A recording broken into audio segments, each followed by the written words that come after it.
Hi, everybody. I'm Andrew Lotz. I'm a professor in political science, and I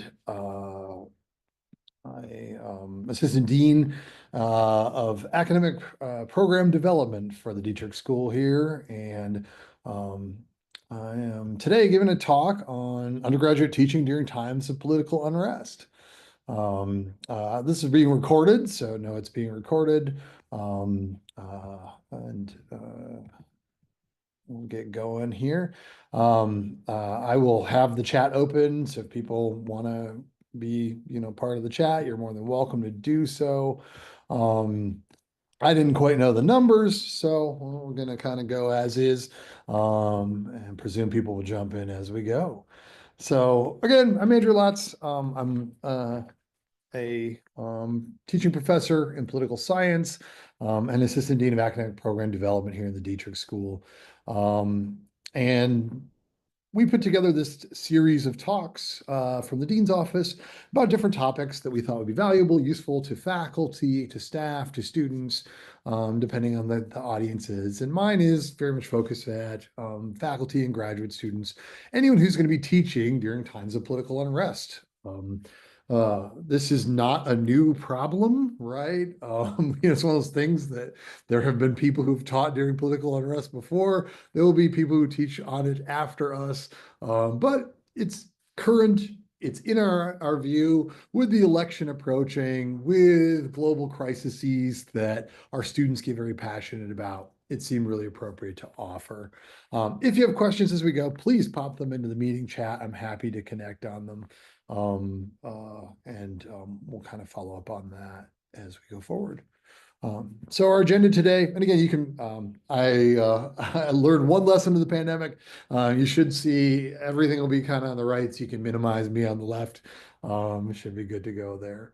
So today we're going to talk about comfort and discourse. We'll talk about a moment on ideology. We'll talk about institutional pressures when it comes to the political conversation on campus. Well, those will all be kind of quick. We'll then talk about bias and starting points. Because I think that's really important to ground this conversation. We'll talk about anticipating fault lines in our courses and with the imminent election both. And then we'll go through some strategies for discourse, which happen to be good strategies for political discourse. So I'll go through those. They are classroom space, classroom connections, respecting the voice action and questioning structure. And then hopefully we'll have a little bit of time for discourse and conversation as well. So that's what we're up to here. So a big disclaimer at the beginning, I'm going to use a whole bunch of entirely uninformed geologic phenomena references ahead. So my colleagues in geology or environmental sciences, forgive me, but I'm going to use a lot of fault lines, tremors, that kind of discourse is going to be a part of this. So just be forewarned, that's coming here.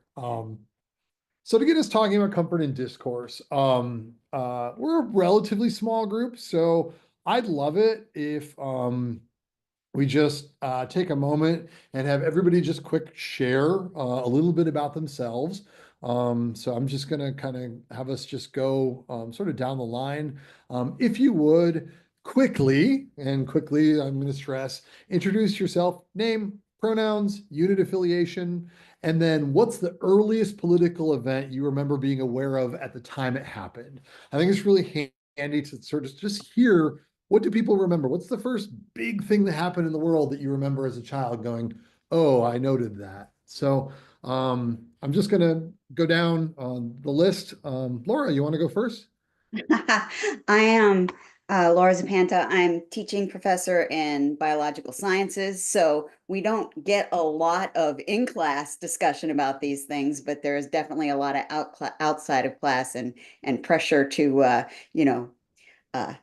change our deadlines and things because of stress. But the I was thinking that the thing that I remember that really, and this is dating me because I'm old, the Iranian hostage situation, and I remember it distinctly because um, near my grandparents' farm, there was a family who had a family member who was a hostage. And when we go to visit them, they would have yellow ribbons on the fence for every day that they had been held hostage. And that's a very vivid memory of my youth. Really formative. Yeah, thank you for sharing that.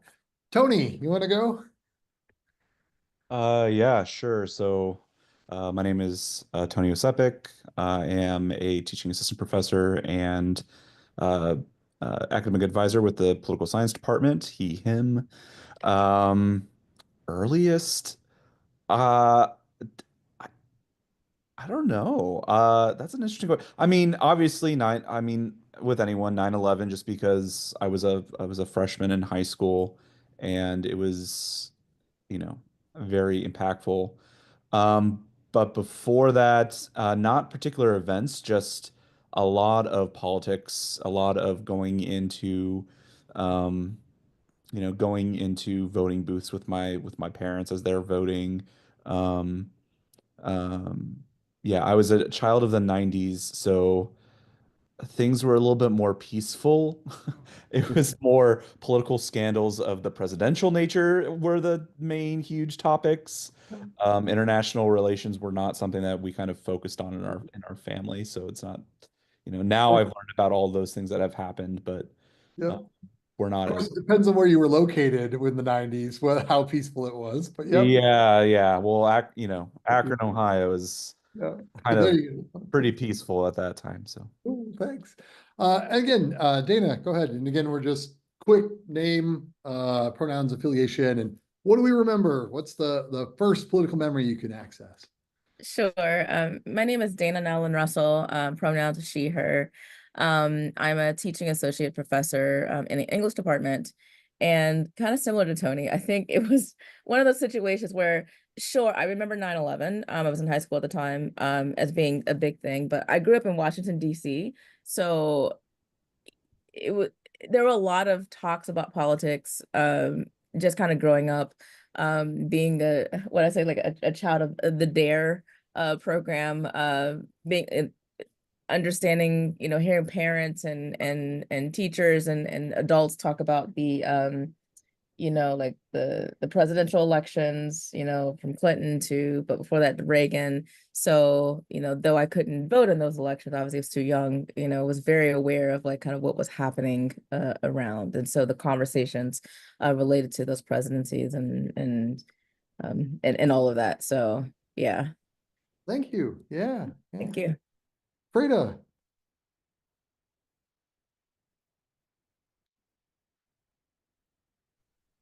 Hey there. I'm Freda Cohen. I'm in gender, sexuality, and women's studies. I'm a teaching professor and an assistant dean with some folks on the call, and a little mortified to reveal my age as I discuss my earliest political memories, which would include Vietnam. Um, so going back a few years, um, and I guess that's it.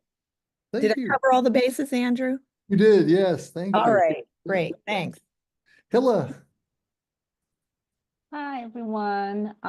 So I'm a postdoc at the Jewish Studies program, and I'm Israeli. So maybe the most prominent political event that I remember was when the Israeli Prime Minister Yitzhak Rabin was assassinated in 95. Yeah, so I was a teenager then, also revealing my age.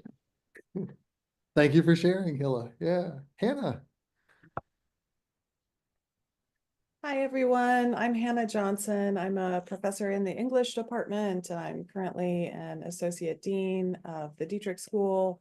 I don't know about the earliest memory, so I will just go with something that was very influential for me when I was a high school student, which was an effort in local politics in Colorado, where I grew up, to pass Amendment 2, which would have opened the door to discrimination in jobs and housing against people who were openly gay or queer or bisexual. The amendment narrowly passed, but was later declared unconstitutional. But it was a huge tumult during the period when that was being discussed and was on the ballot. Sure, thanks. For those who are just joining us, we're sharing name, affiliation, pronouns, and just real quick, what's the earliest political event you remember happening as a child? What's the first thing you're like, that's the first one I remember? Stephen.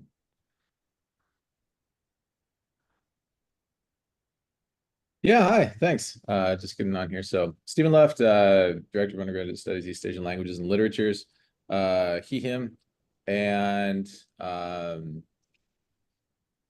think, I don't know, just political events, two things stand out in my mind. One was when I was in elementary school, and it was George Bush and Bill Clinton running for office together.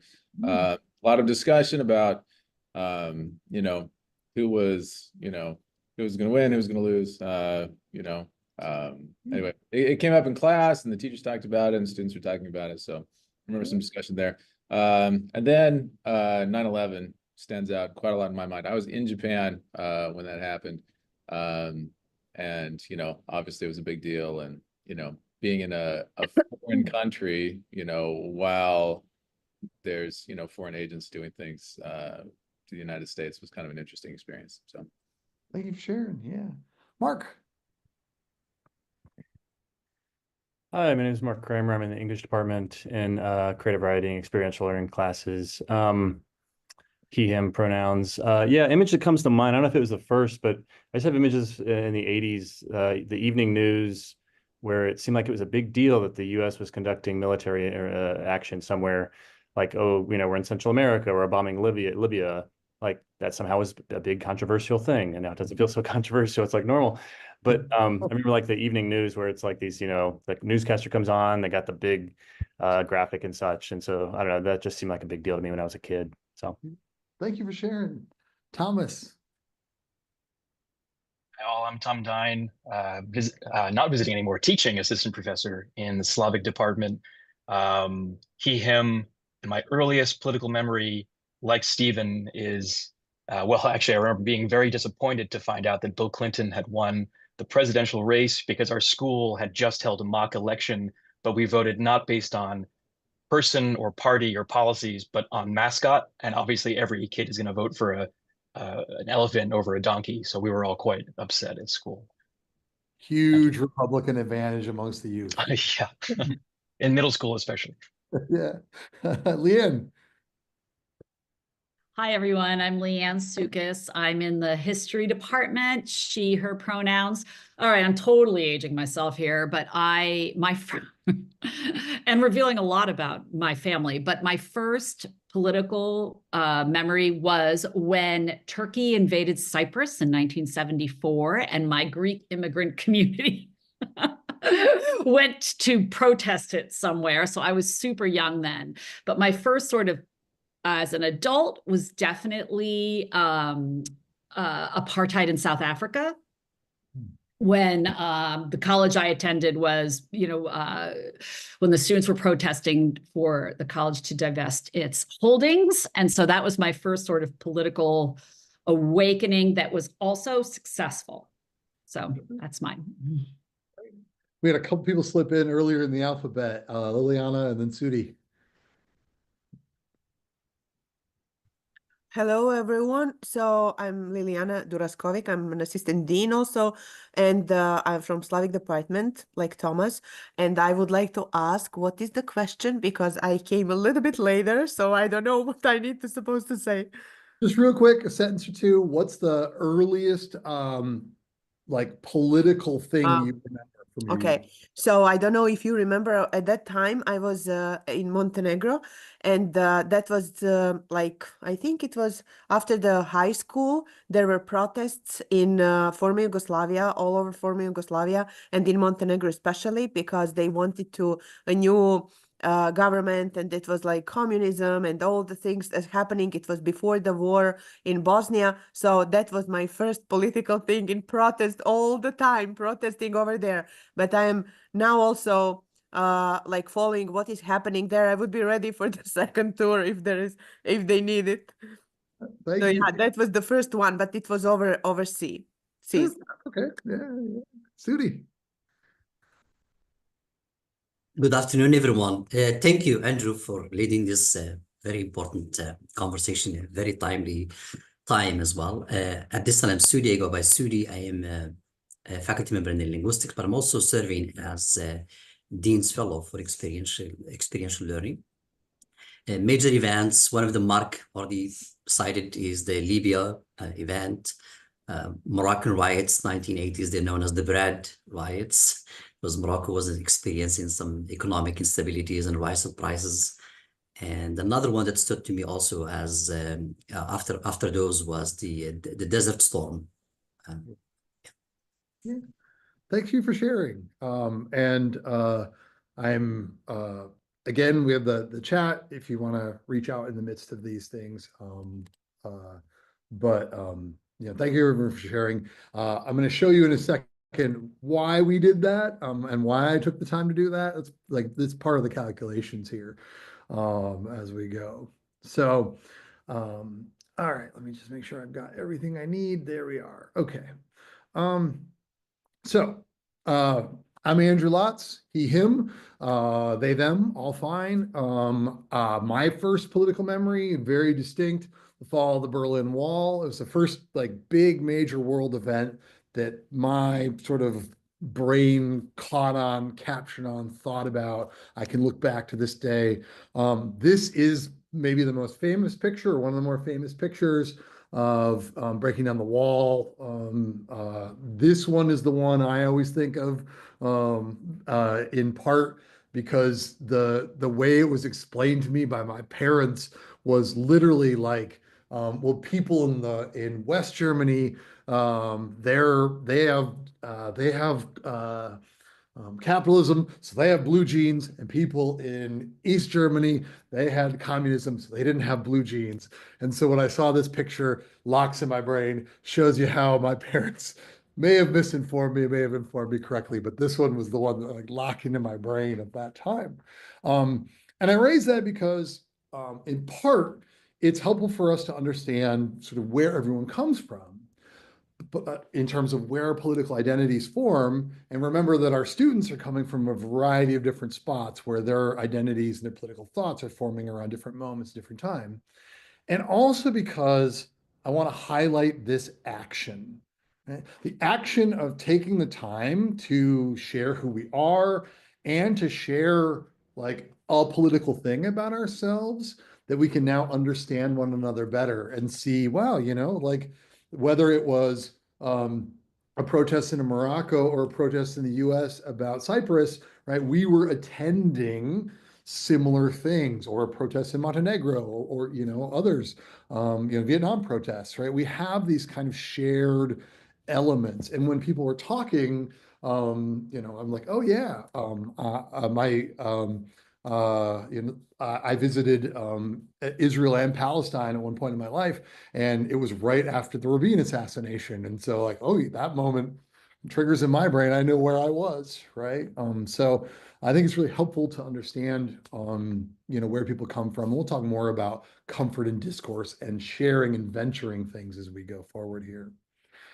So a super quick moment on ideology. I'm a political scientist. I have to do this. It sets up the conversation that's coming.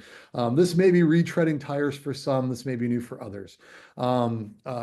Classically, theoretically, we use conservative and liberal with small c and small l. Conservative means preferring the system as given, endorsing the system because it's the system. Liberal, small l, means sort of everything the United States project was ostensibly about when created, about humans have rights. We can use our brains to understand, better ways to do things, and we ought to justify things publicly. That's kind of where that is. The modern American split, liberal and conservative, left, right, is messy. Both liberals and conservatives in the US tend to hold pretty liberal, small L liberal, understandings.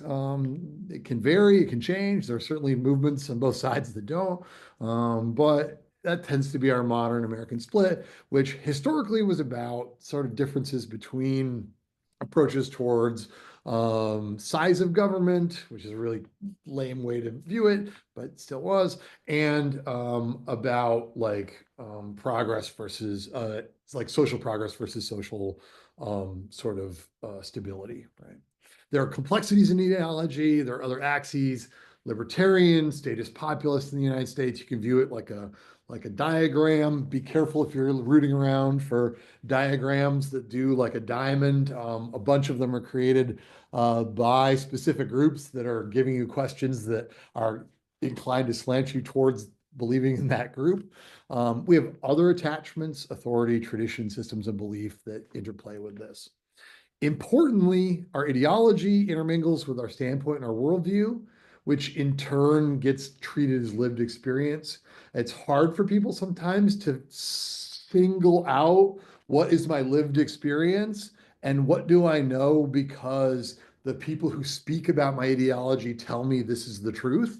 I can act as if the things that have been ideologically formed in my brain are lived experience. And so, I might have a belief about the way poor people are or the way that, businesses behave that I don't have any lived experience necessarily with that, but I act as if it's my lived experience because my ideology is connected to it and the signals I've received are there. Ideology is not quite party ID, so party affiliation.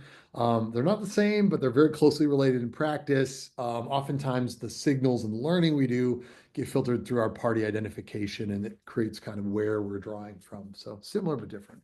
All right, so that's super crash course on that, just to make sure we have the same kind of notions on where our sort of political notions are coming from in the first place. I'll go through this really quick as well. This is just some data pre Trump presidency, which I think is I'm showing for a reason.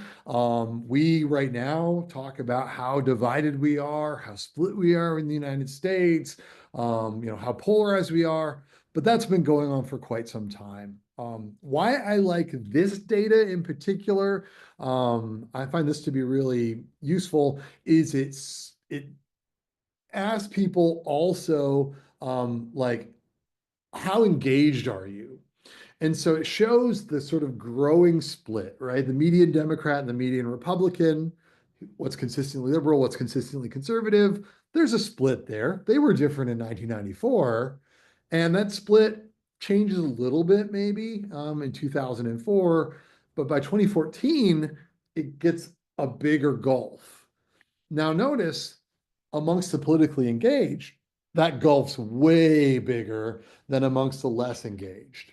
And so I always want to point that out when having these conversations, that the sort of your students who are really politically engaged, the ones who are really wired in, they're really plugged in, they're feeling a bigger gulf than the less politically engaged amongst us might be feeling. And so less politically engaged, they might not be as gulfed as we think they are, and we might not expect them to be as sort of as polarized as we might think. And so I think it's important to recognize those things, even if those tugs are happening.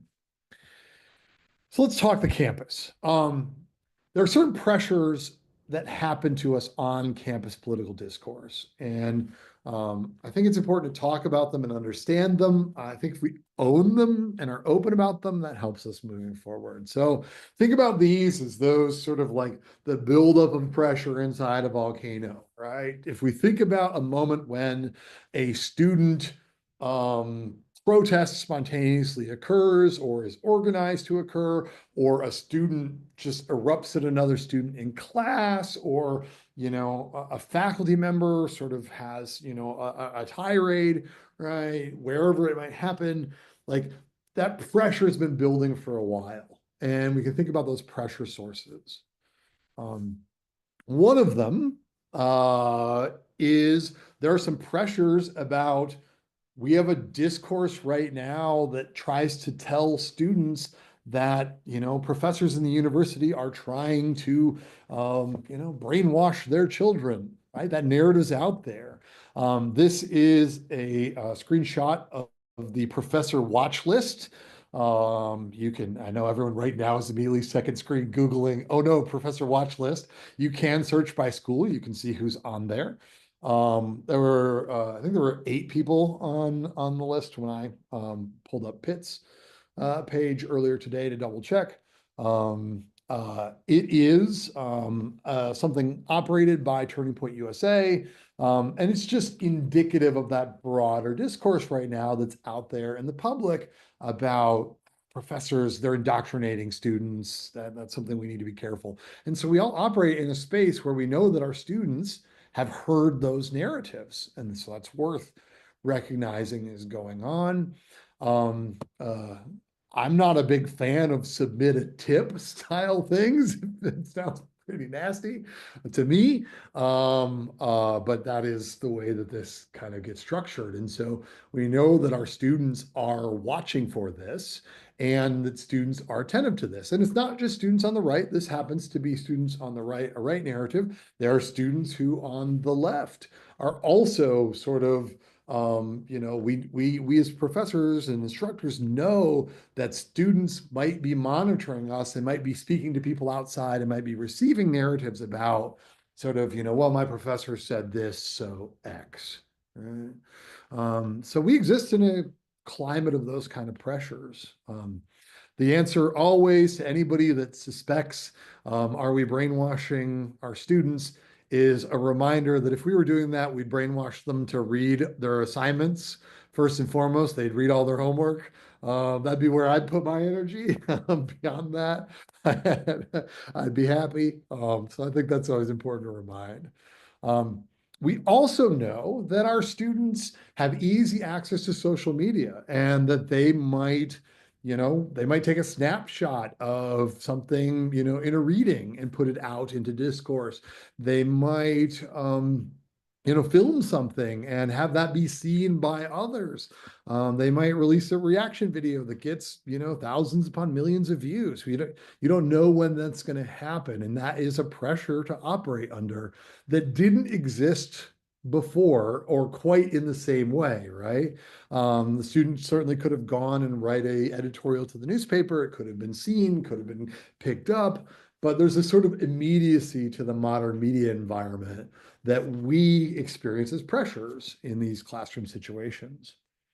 There's also the pressure of the administration. And I think it's important to recognize this, right? We have an interesting interaction with the administration, right? The school wants to make certain that we don't rock the boat, that, we're not causing difficulties that would help us with our missions of broadly educating students.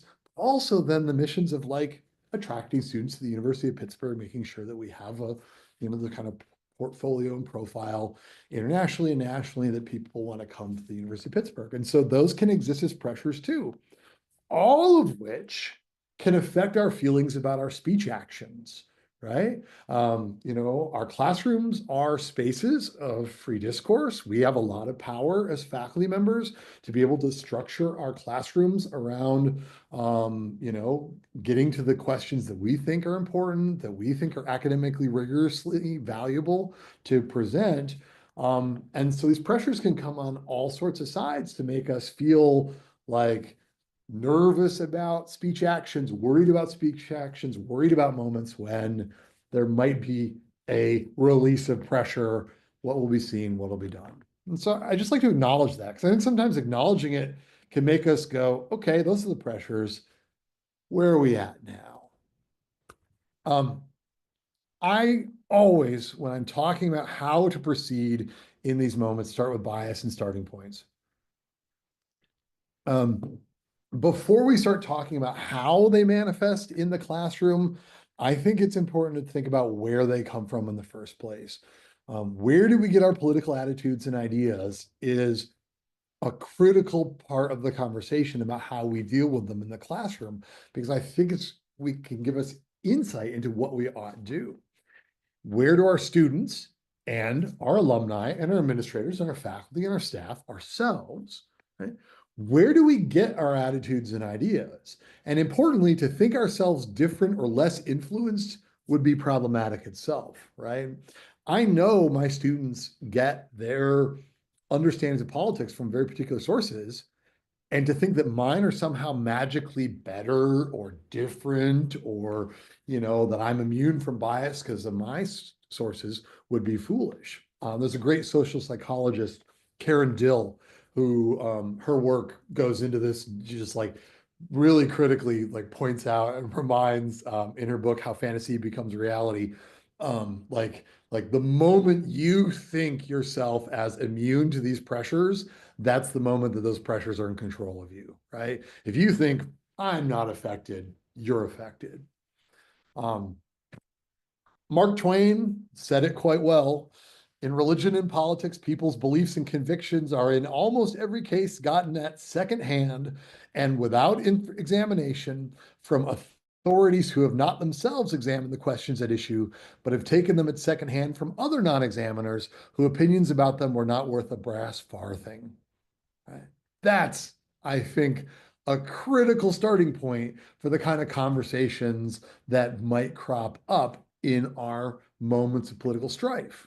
Yes, there may be people who have deeply considered positions being a part of the conversation, but a lot of people are feeling very passionate about something that they very recently might have encountered. They might have sort of only the current information, or one side's current information, or one single headline's current information about, and they're just ready to go off and start going. And that's not a new thing. Again, Mark Twain pointed us in this way. So I always start from who benefits from us holding certain political positions in the first place. Understanding that can help us understand the way these speech actions happen in our classrooms. So we can think about 4 areas where our political positions tend to come from.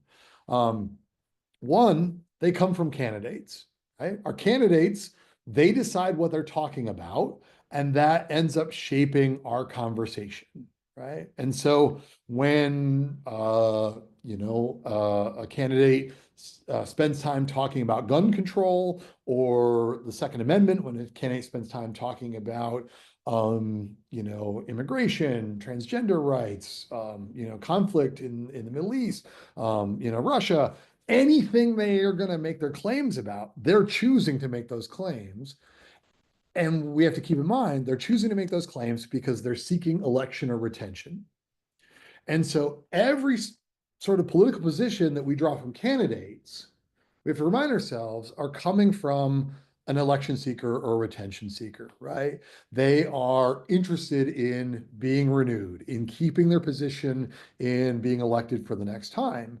And that means that they might be talking about things for very specific reasons and in ways that only benefit them as a candidate. For instance, I think transgender rights are a really good example, right? Really important, really essential in our lives to talk about these things, to have nuanced positions on them. But there can be this way that candidates try and make this the most important issue of politics because they think that by stoking up resentment about this, well, I'm going to get into office, no problem. And so I'm going to talk about bathrooms constantly, when that's of way down the line interest to conversations about gender and gender presentation oftentimes. And so why is the candidate talking about school sports? Why is the candidate talking about bathrooms? Well, it matters a lot, but there's a ton of other issues that they're ignoring because they're election seeking or attention seeking. Our political positions come from political parties, right? And notice that parties, when they give us political positions, when they engage in debate, when they offer their platform, they're seeking a pattern of election and retention that benefits the people attached to those parties.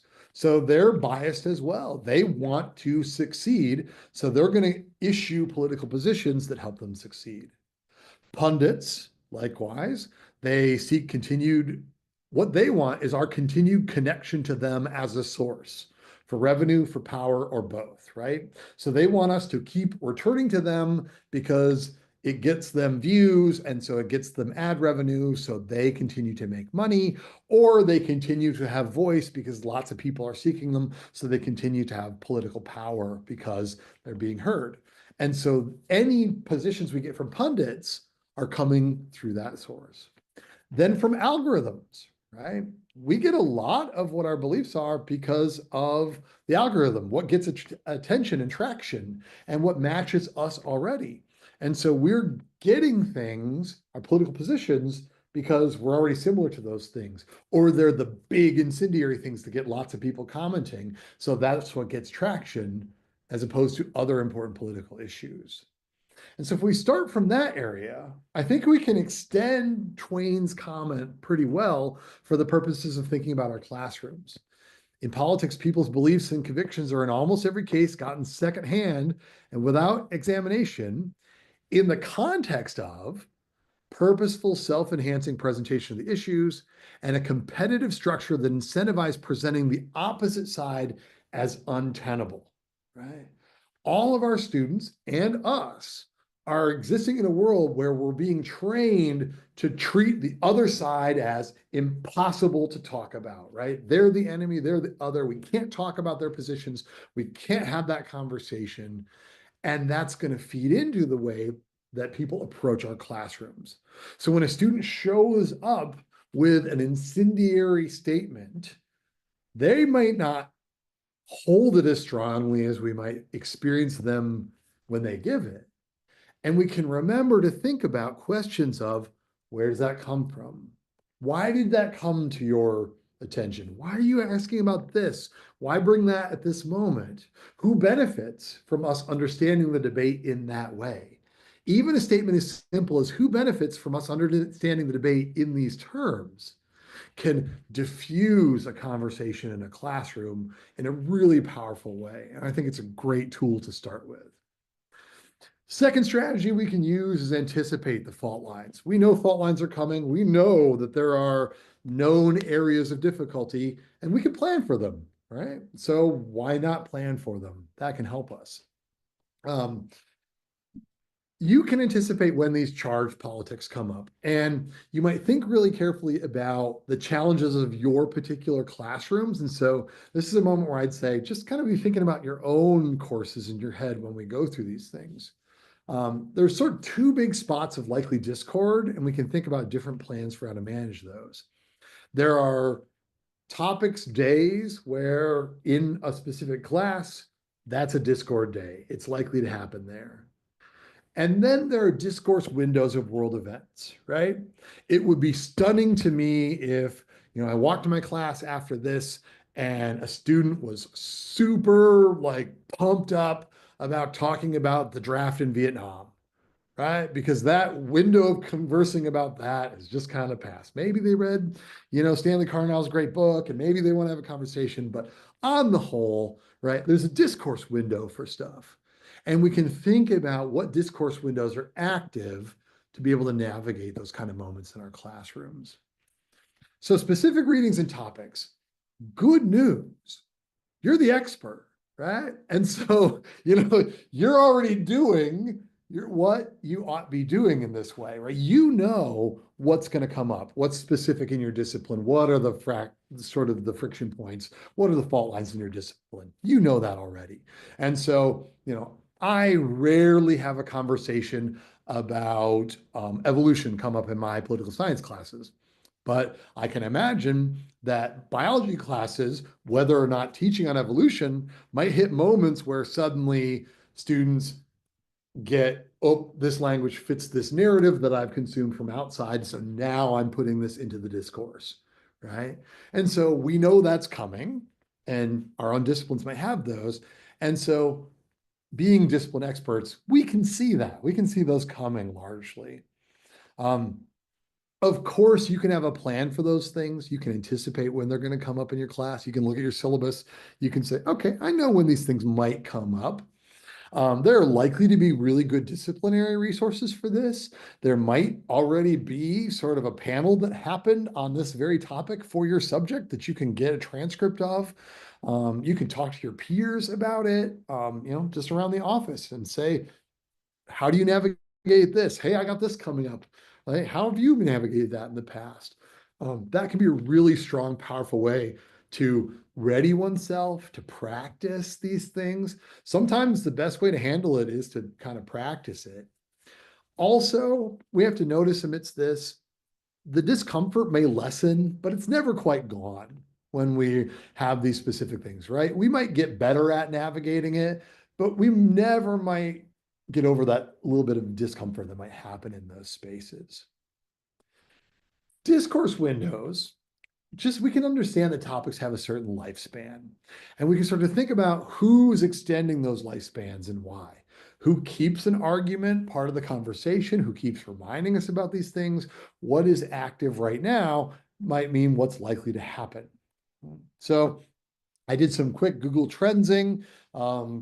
This data, Google Trends data, you have to look really carefully at it because it's like share out of the whole. So it shows spikes really well, but doesn't show magnitude per se until you start comparing it to other things. So this is the past 5 years of searching for Gaza as a term. And so you might notice that October 2023 and onward, searches about Gaza have been much more. And they, of course, died down after initial period, but there's still more of them going on. It's the initial spike that makes the following still lower. Compare that to other crises going on internationally, and it tells an interesting story, right?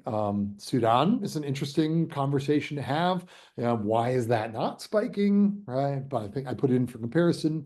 The third current international militarized conflict, there are others, but still the other big one is Ukraine, which of course dwarfs the other two, right? Given the magnitude of when it initially started, United States citizens taking the time to search it out. So that puts this in an interesting perspective, right? Back here, right? Oh, wow, there was a huge spike in searching on Gaza. Well, not nearly the magnitude of a spike of searching on the Ukraine when that crisis began. So what does that tell us about who's doing those searches, when, and why? And then always important to add in, that's the NFL, right? That's that green line I just added. That's the NFL. That's searches on the NFL. And so like the volume is one that we go back to that initial point I raised about the most interested people, right? When you have a conversation about a politically charged thing coming up, it is maybe not the whole class, maybe more so in poli-sci class than maybe some others, but it is likely to be a very passionate person about this, right? They care a lot about this issue. That's why they're bringing it up. But it also exists within a window of time. Our current window of time is, of course, the election is approaching, right? As the election day approaches, it's going to raise the level. We're bombarded by these topics outside the classroom, just period, right? We know it's going to happen, and it's not going to slow down after the election, given the way the last one went. Narratives questioning the propriety of the elections are just going to, because they exist, they're going to continue to keep the conversation going. It's just a known, right? So we can ask ourselves, how's that going to feed into the classroom? What are moments? Am I teaching the day after the election or the day of the election? Am I teaching the Monday after, right? The first sort of weekend news cycle is through. There's sort of that Monday after, that Monday, Tuesday of the week after the election is likely to be another one where it's all reprimed in our minds, and the weekend's over. We're thinking about those kind of moments. We can also think about intersections with our plan content. One of the moments is going to bump into the stuff that we're working on, that we're doing. So the answer, how do we do this? Well, the good news is that strategies for managing political discourse in difficult times exist, And they are largely things that you're likely already doing in your classes. And so this is like a breathe easy moment a little bit. I tend to find with faculty, because I've talked about this before with other groups. Uh, um, Sometimes you're already doing what will really help. And so you're already there, or you could take a couple little steps and get there really quickly. There are 4 of them. One of them is thinking really carefully about presence in the classroom space. Second is about classroom connections to each other. Third is respecting the voice action rather than worrying about the content necessarily. And fourth is approaching things with a questioning structure. And these are just good pedagogy tools, right? These make good classes. These make engaged classes. So we ought to do these in all of our classes anyways. And then conveniently, it helps us with this. So for instance, being really clear early on that the classroom is a space for us to be plugged in with each other, right? There's the external spaces like Twitter, and the internal spaces, our classroom, or I guess it's X now. So here's the X killing the bird, right? I guess we should call it that. Our classroom spaces, we can work to make them about things like what we say here stays here, right? We're conversation with each other. This is an open space, it's a welcome space, but it's a confidential space. And so, we can only voice confidently if we trust one another. And that means knowing that, we're not going to post something mean about our peers online. We're going to keep the conversation here in the classroom space. A little thing like that at the start of the term, or a couple reminders like that as you go, that enhances students' feelings of connection to the course. Because hearing you say that as an instructor helps them go, yeah, I like this space. Yeah, this device I keep next to me is miserable. Like, I don't want to be that here. I want to be present with my peers. So that's going to help. And it means that the likelihood of, OMG, can you believe what they just posted or what someone just said, or this is getting out of control, that kind of post gets minimized. Classroom connections.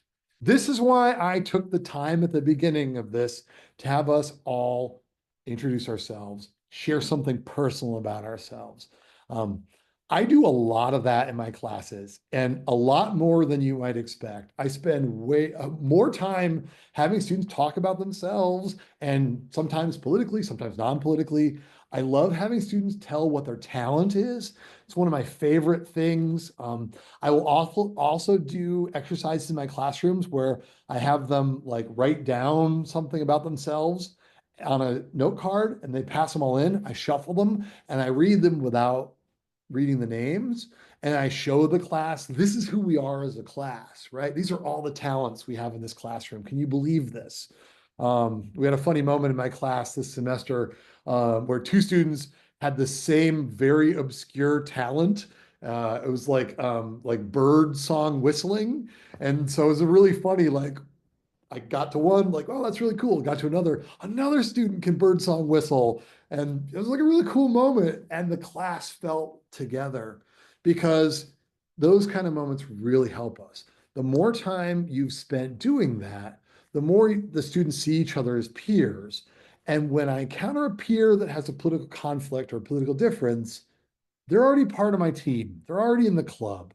Okay, yeah, I might disagree with that, but I already have cared about them. And so I'm closer to them, I'm woven in with them. So I'm less likely to react violently, angrily, with rage, eruption, right? That's going to be lessened. And it's just good for learning in the first place. So the time we spend, even if we go, whoa, that took 10 minutes of my block of time, it's worth it because it builds that closeness amongst the participants that then makes it so when political issues happen to come up, like they're going to come up more calmly. People understand each other as people. Another action you can do is respect the action of voice. We can always welcome the voice in our classes, right? You can always reward it. You can say, thank you for sharing that. right? That's getting into an area that we want to be careful with for the following reasons, right? There are people on both sides of this issue. Frequently, if your class isn't particularly political or it's not germane to the conversation of the day, this is the move to make, right? You say like, hey, I know that's really important to you right now, and thank you for expressing that. Our topic is over here, and that's going to pull us in that direction. So, like, I welcome you to follow up with me, come to my office hours. I'll talk to you more about that after class, but let's kind of get our conversation focused over here. That's especially a valuable tool for when you have something that's not on class topic, that's, abroad, removed from what you're working on. If it is close to the class topic, a questioning structure is always the most helpful. Asking those questions, don't jump back with an immediate response. Ask things like, thanks for sharing that. Why did that follow from our prior conversation? What are you seeing as the connection? What you chose this term? Why that choice of word? Why this? Those kind of questions really, because they help a student express more. They also lessen the tension of what might be an incendiary kind of thing, right? Right now, claiming something to be genocidal or not, right? It's a hot word right now. I teach on genocide in my propaganda class a bunch. It's a complicated topic at any time, but you could have a moment where someone labels something as this is a genocide going on right now, and someone else in the room could be saying that's not a genocide, right? That word, you phrasing it as that does this to me. I feel this in response, right? Questioning structures can help us with those things, right? What constitutes a genocide, right? Does if it is germane to the conversation, how has it been historically used in the past? You have my full permission. I encourage you to read more on the Cambodian genocide. If you want to read about a really complicated use of the term, who was genocided in this moment and when and why.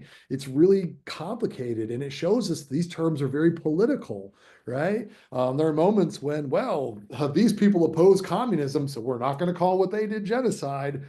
That helps us with these kind of conversations when we move forward with them. And it can ease some of that just by having a questioning structure to the way we respond to political inquiries in our classroom till we can get back to a point of calm or hopefully learning and discourse and growth. A couple quick things here as we finish out. When you're working with conflicting value students, try and keep the conversation to observable phenomena. Know that it's okay to draw a line and say like, hey, this is taking us away from our conversation that's what the class is on. So I'm going to draw a line in this. It's still important. We've been having an important conversation, but we need to go back over here. Observable phenomena is really handy. Don't talk about opinions. Don't talk about what have you seen? What's out there? What have we observed? That can help. Encourage exploration of beliefs as a necessary part of student growth. Exposure is good. So if someone's talking about something and other people feel that pushes on them in some way, expresses that, say, look, we all have to talk about those things. We have to encourage that as part of our growth. You can move the conversation meta. We can do that really easy as educators. You can always take the step up to, well, remember, we have a commitment to general education as a concept, and the idea of exposure to lots of ideas is really valuable to us. It's the ethos of our classes. And students, when we go into that, right, they can put that into place. That's a valuable thing for them. And it can be a way of diffusing as well. Note we have to respond to biased utterances, right? We have to respond to those things. Racism, sexism, ageism, ableism, classism, homophobia, transphobia, etc. Right? Moments of coded language. Those things might come up in our classrooms as part of this. And so when they come up, there's kind of an obligation to respond to those utterances when they happen. We might ask questions instead of making accusations, I think is really important. And note that everyone has an obligation to respond to those things.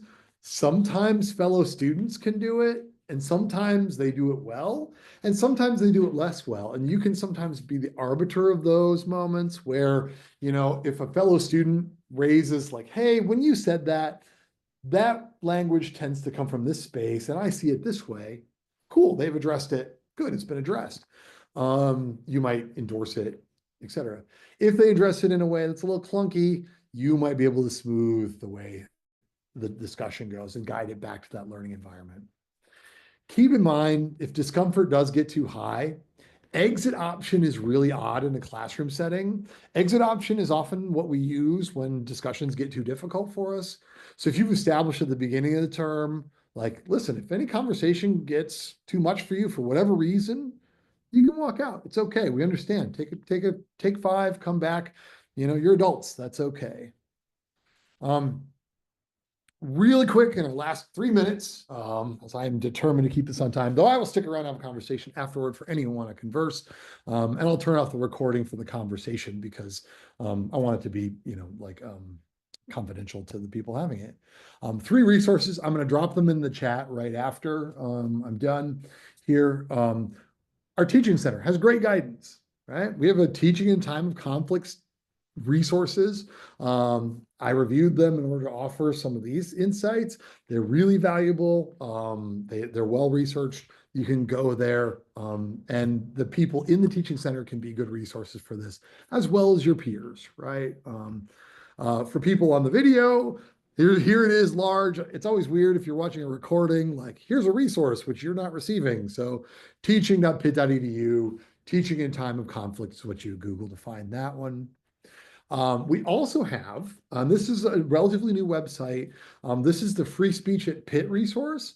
Our student affairs group is putting this on, and I've been working with them and talking to them. They're a fantastic group, and they're helping us navigate some of those difficult things. What do we do when there are demonstrations on campus? You know, what can be written in chalk? What has to be washed off right away? What can stick around? You know, how do events get planned? What speakers get invited to campus?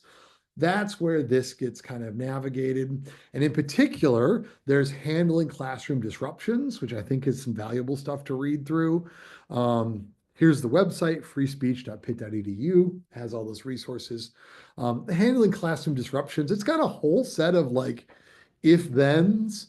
It's worth looking through. If this comes up, this might happen. If a student, you know, raises their voice versus a student gets violent, obviously they're 2 very different responses to those things. It can help you understand those things. And even other disruptions. I remember my class was disrupted once because a rumor was texted out that Harry Styles was on campus, and all my students were looking out the window of their cathedral classroom. He's walking down 5th Avenue, and suddenly all my students are looking out the window. Like, what's going on, guys? It helps in those moments too. Our neighbors at CMU, they also have a really good guide. They have a Teaching in Tumultuous Times resource. It's kind of nice to put against the Pitt one. I like the Pitt guide because it's a little more general classroom resources focused in ways that I liked. But what I liked about the CMU guide is it's got a very specific, like, this election guide, right? This is a big one. Just Google CMU Teaching in Tumultuous Times if you want to find this one. So importantly, final comment, the goal I work on in my classrooms, because I know politically charged conversations happen in them, is stop before the eruption. When things are up, it's often too late. So if you're layering good practices, you're caring about students, you're making an environment where they care about each other, when they bring politics, it's not going to be as painful as you might fear it to be. Thanks, everybody. That's my presentation. I'm going to drop the links to those 3 things in that, and I will hang out for conversation here in a sec. Let me drop those into the chat for everybody. Thanks, Hannah, for posting thriving as faculty in stressful times. Absolutely important, right? Yeah, doing good self-care matters. That's really important. I'm going to stop the recording, and then we can have a chat.